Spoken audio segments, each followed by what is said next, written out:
اشرح لي صدري ويسر لي امري واحلل عقدة من لساني يفقهوا قولي واجعل لي من لدنك سلطانا نصيرا وأعوذ بلند صلوات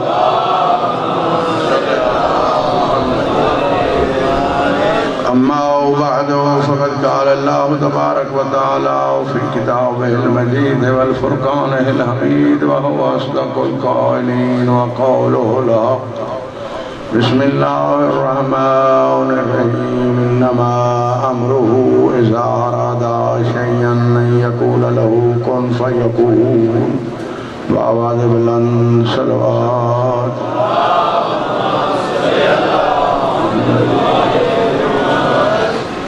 تکبیر کافی آباب تھوڑا سا پڑھنا ہے، لاپرواہی سے سماعت نہ فرمانا۔ اگر آپ کی اجازت ہو تو میں مسائل پڑھ دیتا ہوں، اگر فضائل سننے ہیں تو تھوڑا سا بیدار ہو کے چند جملے آپ کی خدمت عالیہ میں عرض کرتا ہوں۔ نعرہ تکبیر، نعرہ تکبیر، نعرہ رسالت، نعرہ رسالت، نعرہ حیدری، نعرہ حیدری۔ ہے تو قبلہ آپ کے لیے کہ آپ احباب دور دراز سے آئے ہیں تو چلو کچھ نہ کچھ آپ کی جھولی میں کوئی جواہرات فضائل آل محمد ڈالے جائیں۔ اللہ ارشاد فرما رہا ہے قرآن پاک میں، قرآن پاک کا دل ہے سورہ مبارکہ یاسین کی میں نے آیت پڑھی ہے جو قلب قرآن کے نام سے مشہور ہے۔ سورہ مبارکہ یاسین کا نام قلب قرآن ہے، قرآن پاک کا دل۔ تو دل آپ کا بھی ہے، میرا بھی ہے۔ لکل شیء قلب، ہر شے کے لیے دل ہوتا ہے، اور پوری نظام کائنات کا بھی ایک دل ہوتا ہے۔ ہمارا دل ہمارے جسم کے نظام کو چلاتا ہے، جو کائنات کا دل ہوتا ہے وہ کائنات کو چلاتا ہے۔ ٹھیک ہے نا؟ ہاں تھوڑا سا بیدار ہو، اتنا ہی کافی ہے، تھوڑی سی مزید توجہ چاہیے آپ کی، اور میں دعا دے کے چلا جاؤں گا۔ کائنات عالم کا نظام چلانے کے لیے کوئی قوی دل چاہیے۔ کون ہے وہ دل؟ وہ آپ کو بعد میں بتاتا ہوں، پہلے آپ یہ سنیں کہ ہمارے دل کی آواز آتی ہے۔ دل دھڑکتا ہے تو دھک دھک کی آواز نہیں آتی ہے۔ ہر شے کے جو دل ہوتے ہیں وہ دھڑکتے ہیں اور دھک دھک کی آواز آتی ہے ہمارے دلوں سے، اور یہ دھک دھک کی آواز آتی رہے تو گویا ہم زندہ بھی ہیں اور ٹھیک بھی ہیں۔ وہ ڈاکٹر چیک کرتے ہیں کہ دل صحیح دھڑک رہا ہے۔ ہمارا دل دھک دھک کرتا ہے۔ اگر کہو تو میں بتاؤں، جب قرآن پاک کا دل دھڑکتا ہے تو کون سی آواز آتی ہے؟ جاگو جاگو علی والو، جاگنا جاگنا نیاز حسین، یہ پیغام ولایت لے لو۔ آج آخری مجلس ہے تو اس لیے میں بوکل نہیں کر رہا۔ ہمارا اور آپ کا دل دھڑکتا ہے تو دھک دھک کی آواز آتی ہے۔ جب قرآن پاک کا دل سورہ یاسین دھڑکتی ہے تو ہر آیت سے یا علی کی آواز آتی ہے۔ سلامت رہو، مولا پاک آپ کے دلی مقاصد پورے فرمائیں، آپ آباد رہو، سلامت رہو۔ ٹھیک ہے؟ اب کائنات کا کون دل ہے؟ ہمارا دل جب تک ٹھیک ہے ہم ٹھیک ہیں، اور دل بند ہونے لگتا ہے تو نظام جسم خود بخود ختم ہونا شروع ہو جاتا ہے یا ختم ہو جاتا ہے۔ پھر نظام کائنات کون چلاتا ہے؟ اچھا، دل کی صفت آپ نے دیکھی ہے؟ اگر یہ ظاہراً بدن میں دیکھو، یہاں پہ دل ہے، ایسے ہے نا، یہاں سے لے کر اپنے پاؤں کا فاصلہ دیکھو تو زیادہ بنتا ہے۔ ٹھیک ہے؟ یہاں قریب ہے، یہ اس کے اوپر جو ہماری جلد ہے وہ دل کے بڑی قریب ہے، لیکن دل کو کوئی اللہ نے ایسا بنایا ہے، کانٹا چبھے پاؤں میں یہاں دل کے اوپر تو دل کو پتہ برابر کے دور پہ چل جاتا ہے۔ یہ نہیں ہے کہ وہ دور ہے تو پھر دیر سے پتہ چلے، یہ نزدیک ہے تو پھر جلدی پتہ چلے، نہیں، پتہ جلدی چل جاتا ہے فوراً، وہاں کچھ ہو یا یہاں کچھ ہو۔ یہ تو ہے تیرا میرا دل، اور جو کائنات کا دل ہے وہ کون ہے؟ ان الامام بمنزلۃ القلب فی الجسد، امام کائنات میں اس طرح ہوتا ہے جس طرح ہمارے بدن میں دل ہوتا ہے۔ دل ہمارا نظام چلاتا ہے، کائنات کا نظام امام چلاتا ہے۔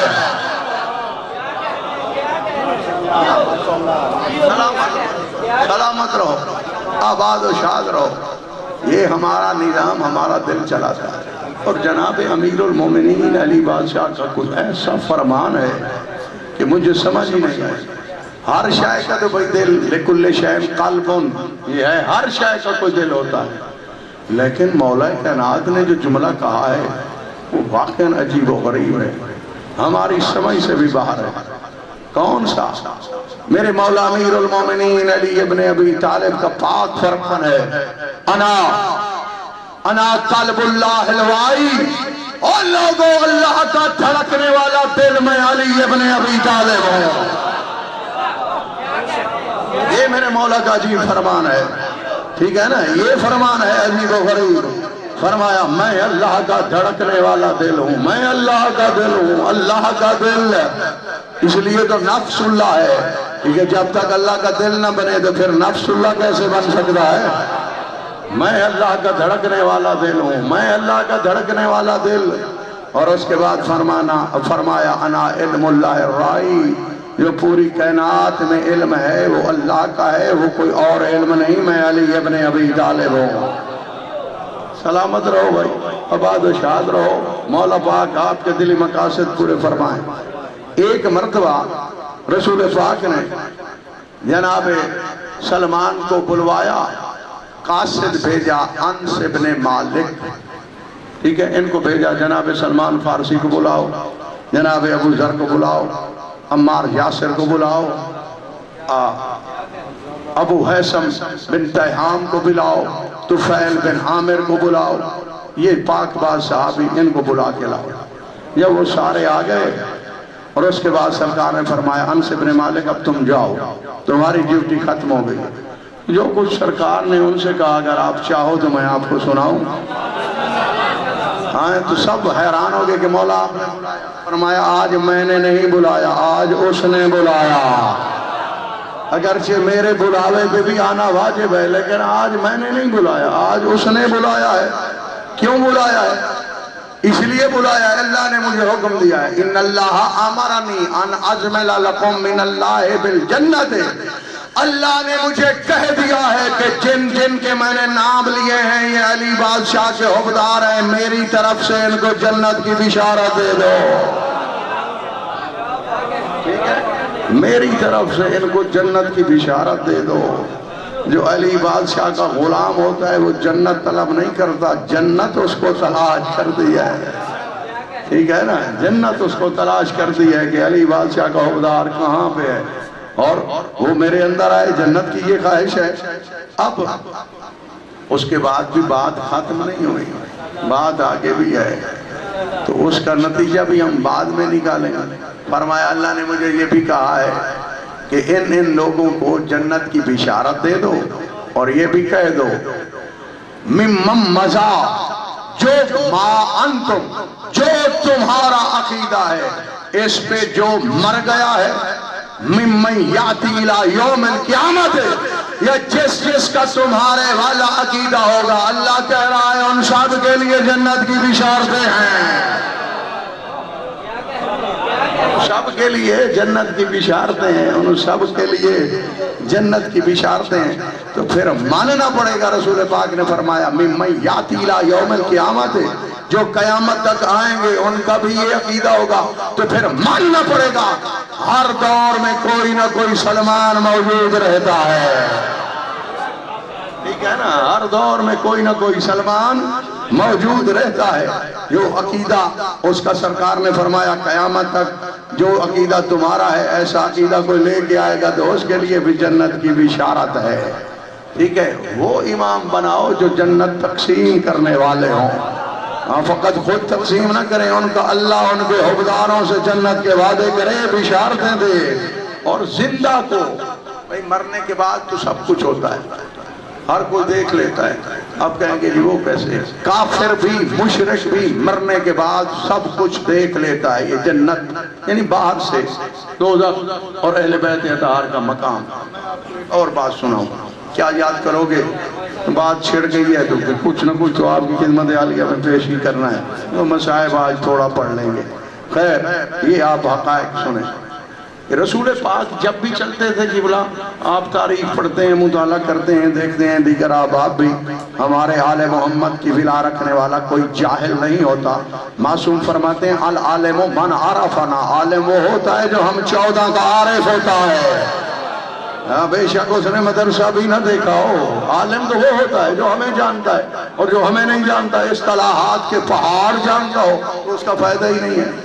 اب سرکار رسالت امام جب بھی آتے تھے نا، کہیں سے گزرتے تھے، سفر کرتے تھے، بالخصوص شہروں کے باہر، مکے کے باہر یا مدینے کے باہر، لوگ تکلیف دینے والے، انہوں نے بلکہ اتنے تک تکالیف دی ہیں جتنے تک ہمارے مولا امیر المومنین جوان نہیں ہو گئے، بلکہ 10 سال عمر سے پہلے تکالیف ملی ہیں۔ جب جناب امیر 10 سال کے ہو گئے ہیں نا، اس کے بعد کسی کی جرت نہیں ہوئی کہ ہمارے رسول کو کوئی تکلیف پہنچا سکے۔ تو بھئی بات تو یہاں پہ واضح نہیں ہے، ہجرت کی علت کیا ہے، علل و اسباب ہجرت کیا ہے؟ تو اللہ نے کہا میرے حبیب جو تیرا مددگار تھا نا، امیر المومنین کا پاک بابا جناب عمران ابو طالب، وہ تو اب دنیا سے چلے گئے، جب تیرا ناصر و مددگار نہیں رہا تو ہجرت کر جاؤ۔ اب نتیجے تک پہنچے ہی نہیں ہیں، میں نے بات تو کہہ دی ہے، لوگ کہتے ہیں یا علی مدد کہاں ہے؟ یہاں پہ تو یا عمران مدد ہے۔ اللہ کہہ رہا ہے جو تیرا مددگار ہے وہ چلا گیا ہے، ہجرت کر۔ یعنی اللہ بتانا یہ چاہ رہا ہے ابو طالب اتنے مددگار تھے، جب تک وہ زندہ تھے ہجرت نہیں ہوئی، ہجرت نہیں ہوئی، اتنے بڑے مددگار۔ اور دوسری بات یہ ہے، سارے بندے جانتے ہیں جو اتنے متعصب مورخ ہیں نا بھائی جان، وہ اتنے متعصب ہیں کہ وہ یہ لکھتے ہیں نعوذ باللہ من ذالک، جناب ابو طالب نے کلمہ نہیں پڑھا تھا، ساتھ یہ بھی لکھتے ہیں کہ محمد مصطفیٰ کے مددگار ہیں، یعنی وہ یہ بھی لکھ رہے ہیں۔ او بھائی اگر یہ لکھنا ہے تو تمہاری توحید کہاں گئی؟ تم تو کہتے ہو اللہ کے علاوہ کوئی مدد نہیں کر سکتا۔ اللہ نے عمران کو، ابو طالب کو، علی کے پاک بابا کو محمد مصطفیٰ کا مددگار بنایا ہے، تو جملہ کہنے لگا ہوں، اور جو ابو طالب محمد مصطفیٰ کا مددگار ہو سکتا ہے، اس کا بیٹا شیر خدا مومن کا مددگار کیوں نہیں ہو سکتا؟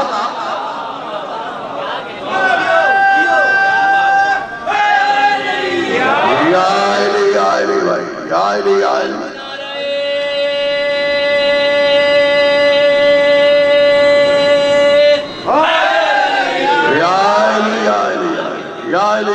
سمجھ آ رہی ہے بات کی؟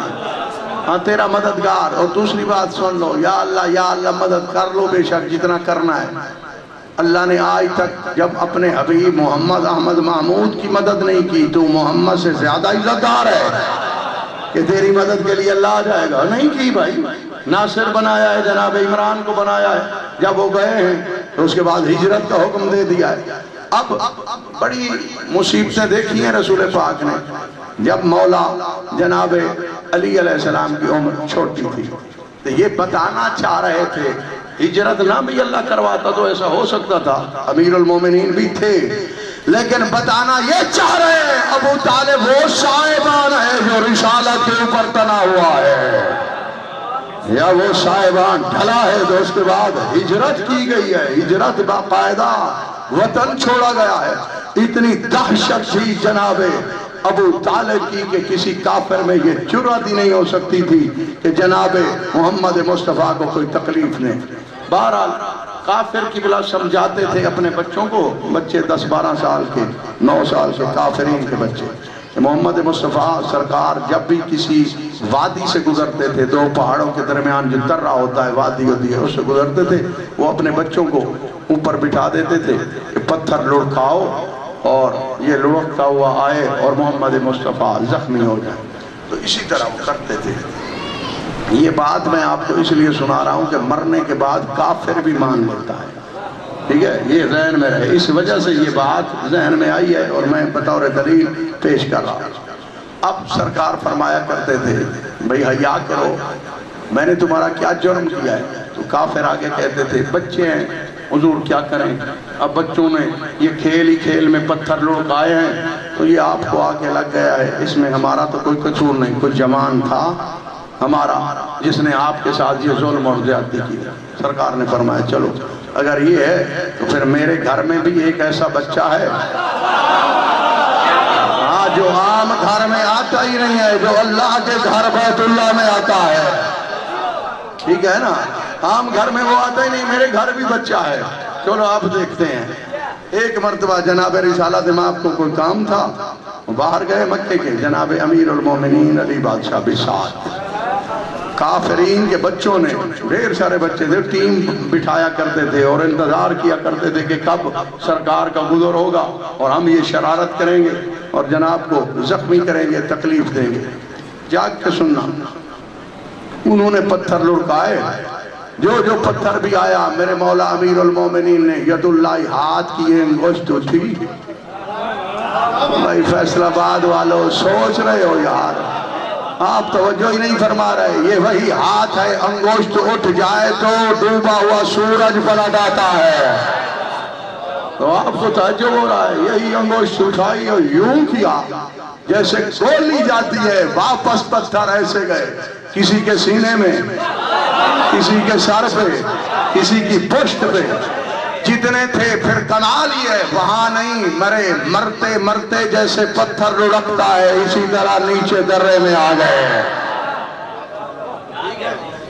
کافروں کے گھر میں صفحے ماتم بچ گئے، صفحے ماتم، اتنے ہمارے جوان مارے گئے، آئے رونا پیٹنا شروع کر دیا سرکار رسالت مآب کی خدمت عالیہ نے کہ حضور یہ دیکھیں اتنے ہمارے بچے مارے گئے اور بڑا ظلم ہو گیا ہے ہمارے ساتھ، اور وہاں سے انہوں نے لڑکنا شروع کیا ہے کہ نیچے تک آئے، ان کی تو جو میتیں ہیں، جسد ہیں، جسم ہیں، وہ بھی فنا ہو گئے، ہڈیاں تک ان کی ٹوٹی پڑی۔ تو میرے مولا محمد مصطفیٰ نے فرمایا وہ پہلے تمہارے بچے تھے، آج ہمارا بچہ ہے، پہلے تمہارے،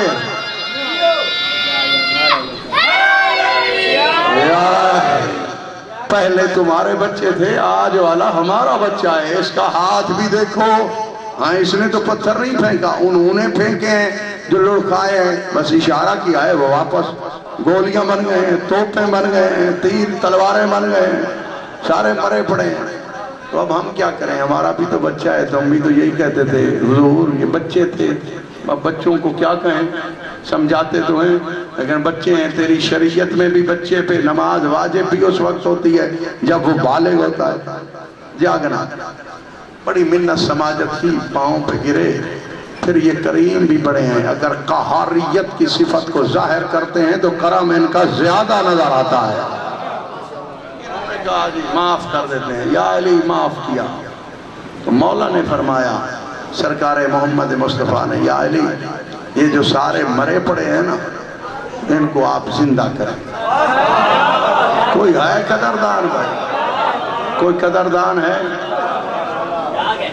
جو بندہ یہ سوچ رہا ہے کہ مردہ اللہ کے علاوہ کوئی نہیں اٹھا سکتا، وہ میری طرف دیکھے،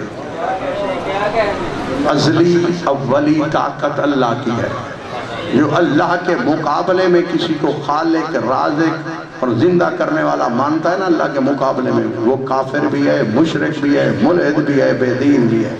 جو یہ کہے کہ اللہ کی طاقت کے ذریعے مردہ زندہ ہو جاتا ہے اور یہ ولی خدا کر لیتے ہیں، یہ عین توحید ہے۔ بھائی قرآن پاک ہے، بنی اسرائیل کی گائے کا قصہ سنا ہوا ہے، سورہ بقرہ، یہ گائے، بقرہ عربی میں گائے کو کہا جاتا ہے، گائے والا سورہ۔ جوان قتل ہو گیا، قاتل نہیں مل رہا، قبائل ہیں، 12 لاکھ بندہ ہے، لڑنے کے لیے تیار، مرنے کے لیے تیار، وہ اس پہ الزام، وہ اس پہ الزام، اللہ قادر نہیں تھا تو اللہ زندہ کر دیتا جوان کو، نبی سے کہتا مار پیر کی ٹھوکر، تو میرا کلیم ہے، اٹھا دے اس کو، نہیں کیا بھائی۔ فیصل آباد والوں میں تو دل سے پڑھ رہا ہوں، چاہے آپ تھوڑے بھی ہو، مجلس میں دل سے پڑھ رہا ہوں، ٹھیک ہے ہاں، ورنہ میں مصائب پڑھ کے چلا جاتا یا تھوڑی دیر پڑھتا. نیاز حسین انصاف کرو، بات تو یہ ہو رہی ہے.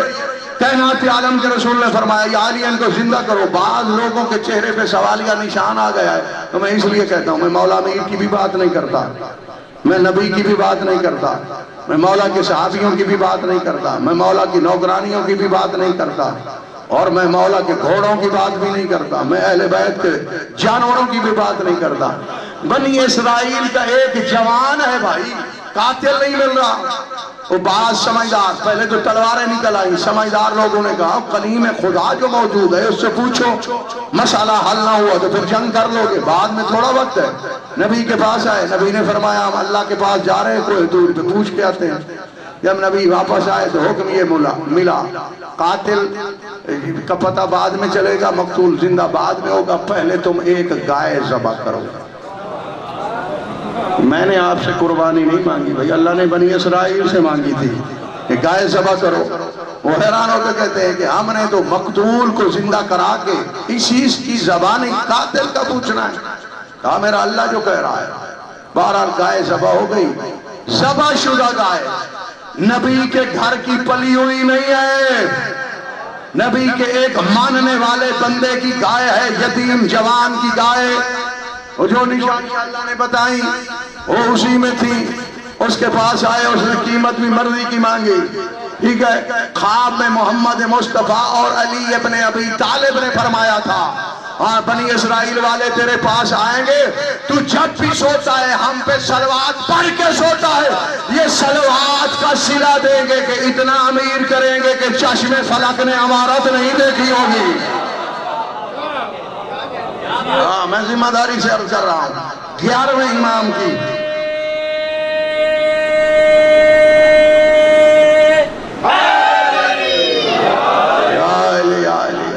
یا علی 11ویں امام کی روایت میں نے پڑھی ہے. اور جب غنی کر دیا تو پھر خواب میں آئے، فرمایا کیف اغنیکا، یہ بتا ہم نے تجھے غنی کس طرح کیا ہے، تجھے امیر کتنا بنایا ہے. اس نے یہی کہا بھائی میری گائے ذبح کرو اور گوشت لے جاؤ، جو چمڑا ہو مجھے جواہرات سے پور کر کے دو. تو 12,000 بندہ تھا، قبائل میں جنگ چھڑنے کا خطرہ تھا، تو انہوں نے کہا جی ٹھیک ہے ہم سارا کچھ دیتے ہیں، آپ کے حوالے کرتے ہیں. اسی بات پہ وہ لے گئے. اللہ نے کہا بھائی کڑھائیاں بناؤ، باربیکیو بناؤ، روش بناؤ، بریانیاں بناؤ، جو بھی بنانا ہے وہ ساری گائے کھا جاؤ، لیکن ایک ٹکڑا فقط ایک چاہیے. گائے ذبح شدہ ہے، زندہ نہیں ہے. زندہ مت کا مقام زیادہ ہوتا ہے. قرآن کہہ رہا ہے فَقُلْ نَذْرِبُوهُ بِبَعْضِهَا، ہم نے کہا ایک بوٹی کٹی ہوئی، ایک بوٹی جوان کے ساتھ لگاؤ. جو ہی گائے کی بوٹی لگی وہ مردہ زندہ ہو گیا.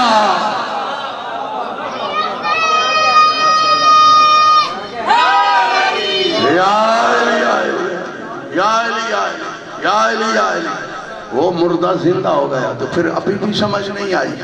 اور سرکار امیر المومنین کے سامنے بعض لوگوں نے کہا ہے جو پہلی مرتبہ دیکھ رہے تھے، ایک یمن سے مردہ آیا، کافی دن ہو گئے. لوگوں نے کہا یا علی یہ زندہ کریں آپ. تو بعض نئے لوگ بیٹھے تھے، یا علی آپ مردہ بھی زندہ کر لیتے ہیں. مولا نے فرمایا اور ڈوب کے مر جاؤ، قرآن نہیں پڑھتے ہو.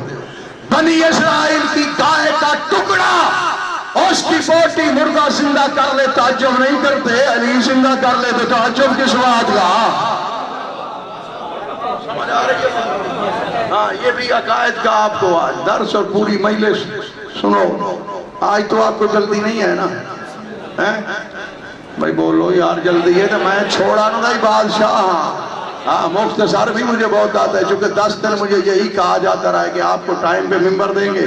ٹائم پہ وہ تو نہیں ملا، لیکن وہ اختتام جو ہوا ہے وہ رات ٹائم کو ہو گیا تھا. میرے وقت میں بھی پھر بھی پڑھایا جا رہا ہے. خیر مولا کی نوکری ہے، اگر آپ کو کوئی جلدی ہے تو مجھے بھی جلدی ہے، میں نے جانا ہے کہیں. ہاں سلامت رہو. جملہ یہی ہے، رسول پاک نے فرمایا کہ یا علی ان کو زندہ کرو. میرے مولا امیر نے مسکرا کے فرمایا کہ آپ بڑے ہیں آپ 4/10 کا حساب لگائیں، یعنی 4 میں زندہ کروں گا، 6 کو آپ نے زندہ کرنا ہے، جتنے بھی ہیں یہ ریشو، کیونکہ میں آپ سے چھوٹا ہوں، میں برابر بھی زندہ نہیں کرتا، میرا عدد آپ سے کم ہے، ٹھیک ہے؟ اب کفار سے وادی بھری ہوئی ہے، جن کے قضیے ہو گئے ہیں، جن کے گھر میں صف ماتم بچ گیا ہے، اور جن کی اولاد آج بھی ماتم کے انکاری ہیں، وہاں اس وادی میں وہ ماتم کر رہے تھے، ہمارے جوان مارے گئے، ہمارے جوان مارے گئے۔ اب خانوادہ کرم ہے، جناب امیر المومنین نے فرمایا میں 4 زندہ کروں گا، آپ 6 اس حساب سے، اگر 20 ہیں تو 8 میں کروں گا اور 12 آپ زندہ کریں۔ مولا نے فرمایا ٹھیک ہے۔ ادھر جناب امیر مردہ اٹھا رہے ہیں، ادھر کائنات عالم کے رسول مردہ اٹھا، پیر کی ٹھوکر مارتے ہیں، مردہ زندہ ہو جاتا ہے، پیر کی ٹھوکر مارتے ہیں، مردہ زندہ ہو جاتا ہے۔ جاگر علی والو، جب سارے زندہ ہو گئے انہوں نے کہا لا الہ الا اللہ محمد رسول اللہ علی ولی اللہ۔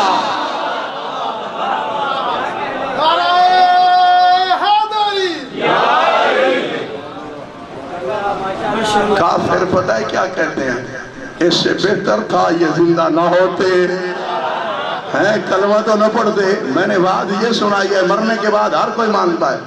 جاگنا، سارے والدین بھائی دیکھ کے حیران ہو گئے، اور بڑی مشکل سے منتیں کر کے ہم نے ان جوانوں کی تمہیں زندگی دلوائی ہے، اور زندہ ہوتے ہی ان کے کلمے پڑھنے شروع کر دیا۔ اس کی وجہ اور کہا تمہاری آنکھوں کے اوپر حجاب ہے، جب ہم مرے ہیں نا حجاب ہٹ گئے ہیں، ہماری ارواح ملک الموت لے کے جا رہا تھا، ہم نے بیت المعمور پہ ایک جوان کی تصویر دیکھی ہے اور کرسی کے ساتھ دوسرے جوان کی، ان کی تعظیم ملائکہ کر رہے تھے، ان کے ارد گرد ملائکہ طواف بھی کر رہے تھے۔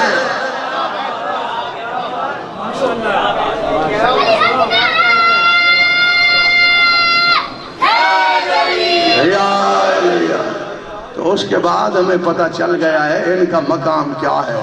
تم ہمیں اپنے گھر میں بالکل نہ رکھو، نہ ہم تمہارے پاس جائیں گے، اب ہم وہاں ہوں گے جہاں ہمارے مولا علی ہوں گے۔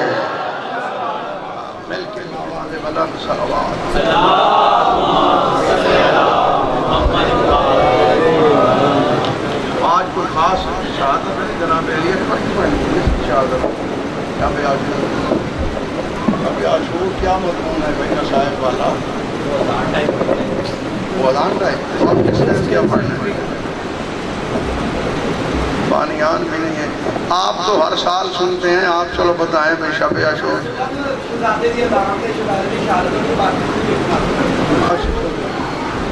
چلو ٹھیک ہو گیا، عزت سے بڑی تھی تو مصیبت ہی بڑی تھی۔ غریب حسین، پردیسی حسین، اللہ راسی حسین، ہم بڑے آرام سے بیٹھے ہیں۔ کربلا محلہ میں آج والی رات ساری بیویاں بیٹے تیار کر رہی تھیں۔ ہر ماں کی کوشش ہوتی ہے یار میرا بیٹا بچ جائے۔ کربلا میں کوئی عجیب مائیں تھی، ہر بیٹی کی خواہش تھی سب سے پہلے میرا بیٹا قربان ہو، میرا بیٹا شہید ہو، سب سے پہلے میرے بیٹے کا لاچھا ہے۔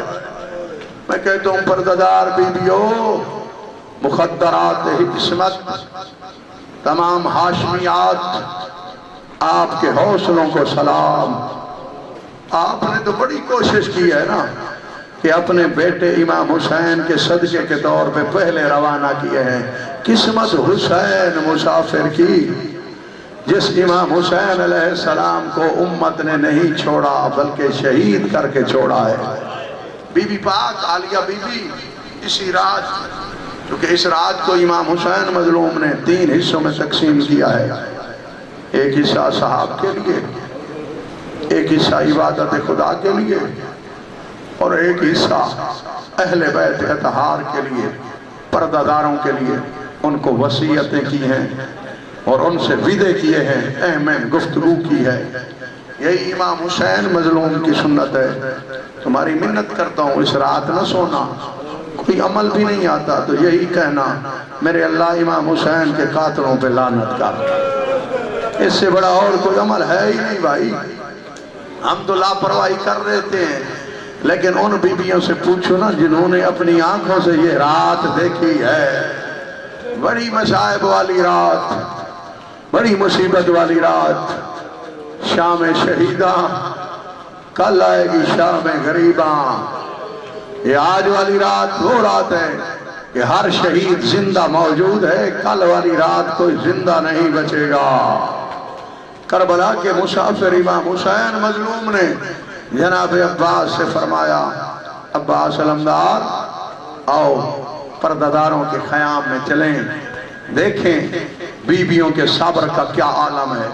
میں کہتا ہوں صبر کے پہاڑ تھی یہ بیویاں، اور عالیہ بی بی کا تو لقب ہے جبل الصبر، صبر کا پہاڑ. ہاں اغیار نے بھی یہ لقب مانا ہے بی بی پاک کے لیے. عالیہ بی بی سے شب عاشور امام حسین مظلوم نے فرمایا، بہنا میرے بعد صبر کرنا، عباس بن جانا، میرے سجاد بیٹے کی محافظت کرنا. جس نے رونا ہے میں دعوت فرصت دے کے جملہ کہنے لگا ہوں. علی بادشاہ کی عالیہ بیٹی نے رو کے فرمایا، حسین بھیا اصبرو حتی یاجز الصبر عن صبری. حسین بادشاہ میں ایسا صبر کروں گی کہ صبر بھی میرے صبر سے عاجز آ جائے گا، صبر بھی میرے صبر سے عاجز آ جائے گا. لاپرواہی نہ کرو، عاشور کی رات ہے بھائی، ذاکر کا انتظار ہی نہ کرو، پڑھنے والے کا انتظار ہی نہ کرو. خطیب وائز کی آپ کو حاجت ہی نہیں ہونا چاہیے، رو رو کے یہی کہو. کبھی مولا حسن مجتبیٰ سے کہو تیرے امیر قاسم کا بڑا ارمان ہے، کبھی جناب عبداللہ ابن جعفر طیار سے کہو تیری جوڑی کا بڑا ارمان ہے، کبھی جناب عباس سے کہو تیرے بھائیوں کا بڑا ارمان ہے، کبھی عباس علمدار کی پاک اماں سے کہو تیرے بیٹوں کا بڑا ارمان ہے، اور کبھی کبھار عالیہ بی بی سے کہنا تیرے بیٹوں کا بڑا ارمان ہے، اور اس بی بی سے کہنا جس کا ہاتھ پہلو پہ ہوتا ہے، جو دائیں ہاتھ سے تسبیح نہیں پڑھ سکتی، بی بی پاک تیرے حسین کا بڑا ارمان ہے. بی بی پاک نے فرمایا میں صبر کروں گی، اتنا صبر کہ صبر بھی میرے صبر سے عاجز آ جائے گا. بڑا صبر کروں گی، صبر بھی میرے صبر سے عاجز آ جائے گا. امام حسین بادشاہ نے پوچھا، بہنا کیسے صبر آپ کریں گی؟ بی بی نے رو کے فرمایا، حسین بھیا انصاف کریں، جیسے وطن آپ نے چھوڑا بے وطن میں بھی ہوئی، جیسے بیٹے تیرے ساتھ قربانی کے طور پہ ہیں اسی طرح میرے بیٹے تو تیرا صدقہ ہے نا، میں بھی بیٹے ساتھ لے کے آئی ہوں. کربلا کی نگری خریدی ہے تو نصف میرا ہے، عالم زر سے لے کر آخر تک میں برابر کی حصہ دار ہوں. ہاں اور آپ سنیں جس طرح حج تیرا نامکمل رہا، نامکمل میرا بھی رہا. ہاں حسین بادشاہ آپ نے جنگلوں کے سفر کیے تو میں تو وہ پردہ دار ہوں، اپنی اماں زہرا کی قبر پہ بھی ڈھلی رات کو جاتی ہوں میں نے تیری محبت میں، اور اپنے بابا امیر کی ولایت بچانے کے لیے یہ جنگلوں کے سفر کیے ہیں. بی بی پاک رو کے فرماتی ہیں، حسین بادشاہ انصاف کریں، آپ بھی 2 محرم کو کربلا کے جنگل میں تشریف لائے، میں بھی تیرے ساتھ. امام حسین نے فرمایا آگے بتائیں، تو بی بی رو کے فرماتی ہیں یہاں فوجیں جمع ہو رہی تھی، جیسے آپ نے دیکھا ہے اسی طرح میں بھی دیکھتی رہی ہوں. ساتھ تو تیرا پانی بھی بند ہوا ہے، میرا پانی بھی بند ہوا ہے. جو تیرا پانی تھا تو نے صحابیوں کو دے دیا ہے، جو میرا پانی تھا میں نے چھوٹے بچوں کو دے دیا ہے. ہاں میرا آپ صبر دیکھیں. اس کے بعد بی بی پاک نے فرمایا ایک لمحہ ہوگا میرا صبر اکیلا ہوگا. ہاں بھیا حسین تیرا صبر اس وقت میرے صبر کے ساتھ نہیں ہوگا. مولا امام حسین نے ہم تک پہنچانے کے لیے پوچھا وہ کیسے؟ فرمایا جتنی تکلیف حبیب کی آپ کو ہوگی اتنی مجھے ہوگی، جتنی شہید کی شہادت کی تکلیف آپ کو ہوگی مجھ پردہ ناری کو بھی اتنی ہوگی، جتنی بریر حمدانی کی شہادت پہ تم نے رونا ہے گریا میں نے بھی اتنا کرنا ہے. اسی طرح زہیر بن قین کا جتنا احساس آپ کو ہے احساس مجھے بھی ہے. بی بی پاک نے فرمایا اوسیہ کی شہادت پہ جتنا آپ روئیں گے اتنا میں روؤں گی. ہاں ہر کو تو نے معاف کرنا ہے تو میں بھائی کہوں گی, اما زہرا کا رومال بھی دوں گی, لیکن اس کے لاشے پہ میں ماتم بھی کروں گی, بال کھول کے بیان بھی کروں گی.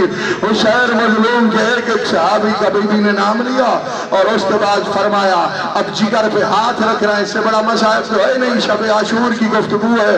اس جملے کے بعد ایک اور جملہ, آپ کی زحمت تمام ہو جائے گی. رو کے فرمایا جتنا عباس کے بازوؤں کا درد آپ کو ہے نا بھیا حسین تکلیف مجھے بھی ہے. ہاں عباس کی موت نے آپ کی کمر میں خم ڈالا ہے, مجھے بے رضا کر دیا ہے عباس کی موت نے. ماتم کر کے کہو عباس تیری مرشد زادی کا اپنا نصیب. مولا عباس آپ نے تو بڑی کوشش کی ہے لیکن اس طرح نہیں ہو سکا جس طرح آپ چاہتے تھے. اس کے بعد فرمایا جس طرح قاسم کے لاشے کی پامالی کا احساس آپ کو ہے, مجھے بھی اتنا دکھ ہے, میں جو برابر کی سزا ہوں. تیرے علی اکبر کو میں نے 18 سال پالا ہے. اور یاد رکھو جب جناب علی اکبر کا ظہور پر نور ہوا تو بی بی پاک نے فرمایا حسین بھائی آج بڑے خوش ہیں, نانا کی شکل والا بیٹا اللہ نے آپ کو دیا ہے, میں جو کچھ مانگوں گی آپ دیں گے؟ مولا نے فرمایا میں ضرور دوں گا. تو عالیہ بی بی نے فرمایا میں علی اکبر کی مبارکبادی میں علی اکبر مانگ رہی ہوں. امام حسین نے دے دیا اٹھا کے, لیکن امام حسین بادشاہ کی آنکھیں نہیں ساون کے بعد ہونے والوں. بی بی پاک نے فرمایا حسین بادشاہ آپ تو بڑے خوش تھے, ابھی آپ رو کیوں رہے ہیں؟ بی بی سے مولا امام حسین کہتے ہیں کہ کوئی بات نہیں, آپ نہ پوچھیں, آپ علی اکبر لے جائیں. بی بی نے فرمایا نہیں مجھے بتا.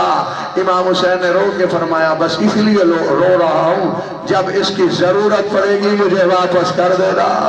اس لیے بی بی پاک فرماتی ہے جس کو میں نے 18 برس پالا ہے اس کی شہادت کی تکلیف علی اکبر کے سینے میں برچھی نہیں لگی, تیرے سینے میں بھی لگی ہے, میرے سینے میں بھی لگی ہے, تو وہ برابر کی ہمیں تکلیف ہے. علی اصغر کی شہادت کی جو تکلیف آپ کو ہے مجھے بھی اتنی ہے, میری جوڑی کی تکلیف جتنی آپ کو ہے آپ کو بھی اتنی ہے.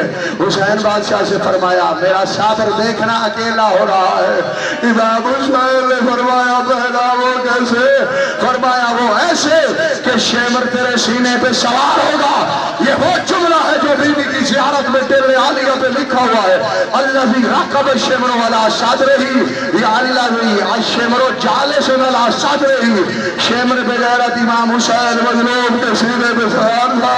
لاپرواہی کرنے والوں اس لعنتی کا ایک ہاتھ حسین کی زلفوں میں تھا, یہ وہ زلفیں ہیں جس میں جناب سیدہ کنگھی کیا کرتی تھی, دوسرے ہاتھ میں کنڈا خنجر ہے, یہ ظالم تیرا ضرب مار رہا ہے. بی بی پاک فرما رہی ہے حسین آپ شہید ہو رہے ہوگے, 70 قدم پہ کھڑے ہو کے میں قرآن اٹھا کے واسطے دے کے صبر کر رہی ہوگی.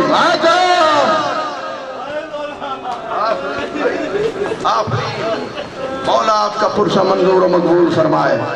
آپ فرمایا تیری شہادت کے بعد تو شہید ہو جائے گا, میرا پھر اکیلا صبر ہوگا. مقتل سے لے کر شام کے زندان تک پھر میرا صبر ہوگا. حسین بادشاہ میں بڑا صبر کروں گی. ہاں مجھے بہن نہ سمجھنا, بابا حیدر کرار سمجھنا, بھیا عباس سمجھنا. اور میں نے معاجز بھی دکھانے ہیں, معجزے بھی دکھانے ہیں, اور تمام مستورات اور بچوں کی حفاظت بھی کرنی ہے. بالکل آخری بات, یہ شب عاشور کی گفتگو ہے. امام حسین بادشاہ اپنی بہن کے بعد اپنی 4 سالہ بیٹی کو آغوش میں لیا. ایک روایت میں نے اتنا بھی پڑھا ہے, جب صحابیوں کے خیمے میں تھے نا, اس 4 سالہ معصومہ کو برقع پہنایا. ہاں بی بی پاک کا پورا جسم محجب ہو گیا, برقعے میں آ گیا, لیکن اس وقت بھی بی بی پاک کو امام حسین نے اپنے سے دور نہیں کیا. رونے والوں اور رو رو کے فرماتے ہیں میری بیٹی سو جا, آخری رات ہے میری زندگی کی. بی بی پاک نے فرمایا بابا میں نے نہیں سونا. امام حسین بادشاہ نے اچانک اپنی بیٹی کا پہلے سر چومتے تھے, پھر میرے مولا امام حسین نے کان چومنا شروع کر دیے, اس کے بعد رخسار چومنا شروع کر دیے. بی بی پاک آخر وقت کی بطول ہے, امام حسین بادشاہ کی شہزادی. بی بی پاک فرماتی ہیں بابا جو میری عمر ہے نا, کم از کم 1000 دن میری عمر ہے. میں نے دیکھا ہے آپ ہمیشہ میرا سر چوما کرتے تھے، آج روش کیوں بدلی ہے؟ بابا میرے کان کیوں چومے، میرے رخسار کیوں چومے؟ امام حسین مظلوم تھاڑے مار کے رونا شروع ہو گئے۔ رونے والوں آخری جملہ، آپ کو تھکانا مقصود نہیں ہے، پرسہ مقصود ہے۔ امام حسین بادشاہ نے تھاڑے مار کے رونا شروع کر دیا۔ بی بی نے فرمایا بابا میں نے تو بات پوچھی ہے، آپ رو رہے ہیں بے تحاشا، وجہ کیا ہے؟ میرے مولا نے رو کے فرمایا کان اس لیے چوم رہا ہوں، یہ جو گوشوارے ہیں نا یہ تیرے کل اتار لیے جائیں گے۔ بی بی نے معصومیت سے پوچھا بابا کون اتارے گا؟ جواب ملا شمر ابن ذوالجوشن۔ بی بی نے طرف کے کہا بابا آپ نہیں ہوں گے؟ میرے مولا امام حسین نے رو کے فرمایا میں ٹیلے کے سامنے سو جاؤں گا۔ اس کے بعد فرمایا میرے چچا عباس کہاں ہوں گے؟ جواب ملا وہ فرات کے کنارے سو جائیں گے۔ بی بی کہتی ہے بابا اگر میں دوڑ کے آپ کے پاس آ گئی پھر بھی آپ مجھے نہیں بچائیں گے؟ اور حسین نے بیٹی کو چوم کے کہا میں تو باہوں میں لے لوں گا، آگے آپ جانے آپ کا مقدر۔